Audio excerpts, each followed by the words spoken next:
তোমরা আমার উপর একটু দয়া করো। যদি তোমরা আমার এই শিকল খুলে দিতে তাহলে খুবই ভালো হতো। আমি হজ আদায় করার পর দ্বিতীয়বার তোমরা যেখানে বলবে আমি সেখানেই ফিরে আসব। আমি তোমাদেরকে ওয়াদা দিলাম যে আমি কোথাও পালিয়ে যাব না। কিন্তু কাফেলার মানুষজন এ কথাতে কোনোভাবে রাজি হচ্ছিল না। আর এরই মধ্যে তাদের মধ্যে দুইটা ভাগ হয়ে গেল। একদল বলল, দেখো, আমরা এখন হজ যাত্রায় আছি।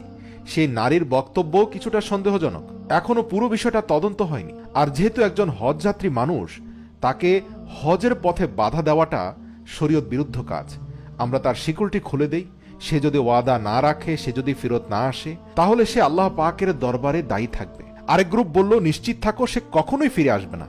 এইরকম চোর এবং ঠকবাজ মানুষেরা ফিরে আসে না। তো যাই হোক, শেষ পর্যন্ত কাফেলার উদারপন্থী মানুষদের কথাই জয়যুক্ত হলো এবং সেই ব্যক্তিকে বাঁধন খুলে দেওয়া হলো এবং তাকে বলা হলো, তুমি অমুক জায়গায় আমাদের